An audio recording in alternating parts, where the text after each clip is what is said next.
The world's been buzzing about the new iPhone 14. It's a very impressive phone, and there are a lot of little details that I found that I want to share with you guys. So let's start off with the screens. The iPhone 14 Pro models get much brighter this year. Last year's device had a fairly decent brightness outdoors already, but when you compare them side by side, it's a massive difference. It hits 2,000 nits this year. It gets wicked bright. You know, sometimes when you're outside and you turn on your phone and it looks kind of dim, so you try to crank the brightness, but it's already maxed out. On the 14 Pro, there's no more visibility issues outdoors. It does get a little warm though when it's blasting out those 2,000 nits.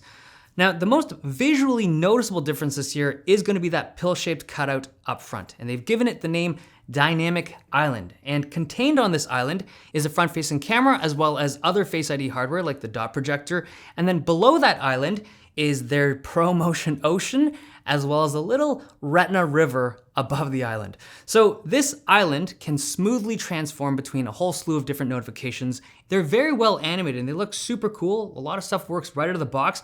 But technically it's just a software widget, isn't it? Like, it seems like they could have taken a widget and positioned and animated it in a way to mask the visual imperfection of front-facing camera. So when I first started using it, I was like, can I really call this a feature? Like, if I took this widget and just placed it on any other phone out there, you could do that, right? And would I call that a phone feature?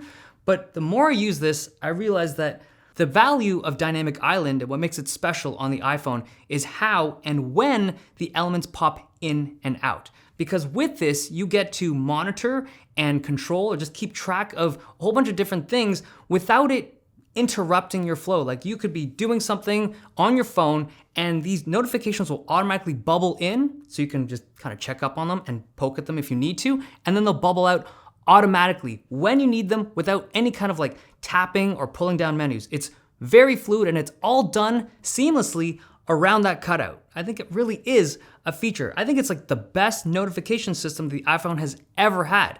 Whether or not that's enough to motivate a purchase, I guess that depends on how much you value a really good notification system on the iPhone. One other thing, if you have the display tilted on the side and you say you're watching a movie or just using your phone in landscape mode, some notifications will actually animate out from that island. Like, it'll bubble up, do its thing, show its thing, and then it'll animate back into the island. One of the concerns that you guys mentioned in my previous video was like, how do movies and shows look with that island? Because like, doesn't it get in the way? So normal media, or like a lot of normal media, doesn't even go into that area. It's only when you kind of zoom in or you're watching stuff with like a wide aspect ratio that actually even comes over to that segment. Now for me, I'll be honest, when content does spill over, I kind of prefer the way the notch looks. So because the notch is just like a black segment that's at the very edge of the screen, it's kind of easier to ignore or at least mentally tune out. But with this, because it's like this black section and there's like a sliver of action, I do think it's a little harder to ignore. Now the front-facing camera, this is improved. It now has autofocus. It handles colors a little bit better. But for me, the thing that I noticed that I think it handles contrast much better than previous generations. So as an example, I have black hair with a sprinkling of gray.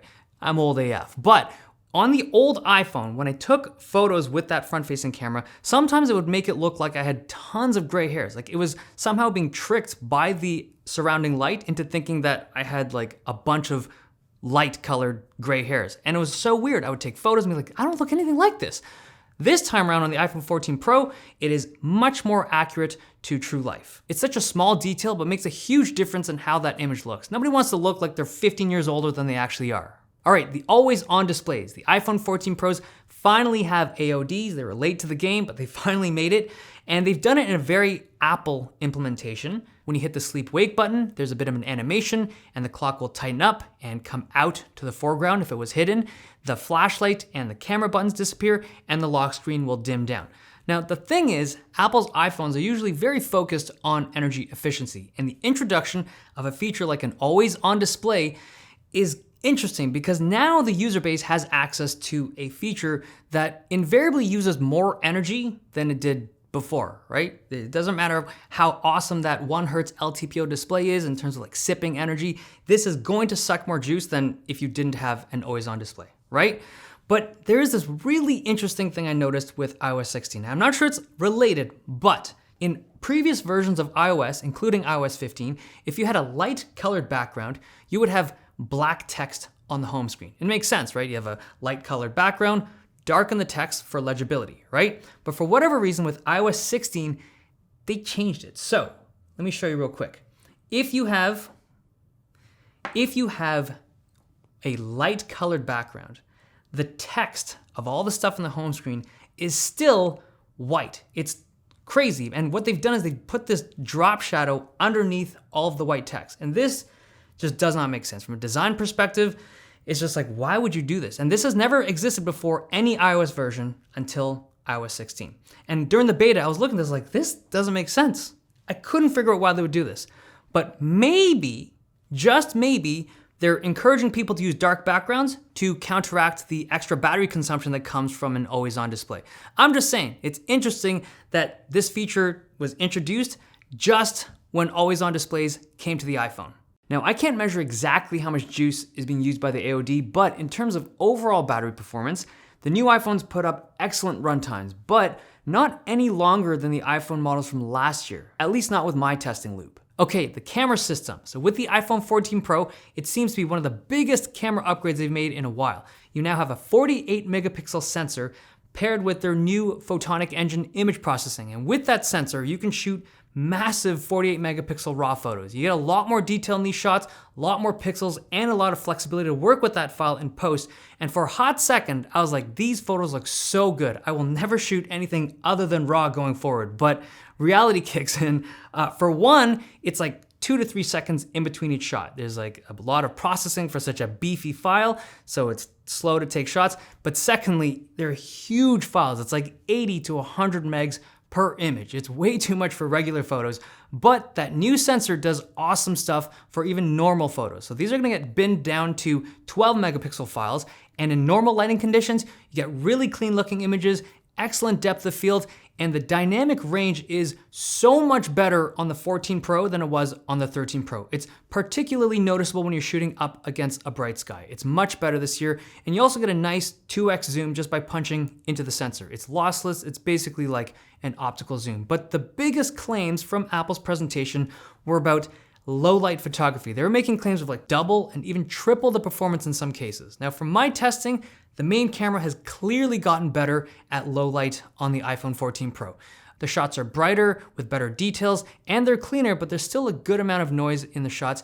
And an even bigger improvement is with the ultra wide angle lens. Compare this to the 13 Pro.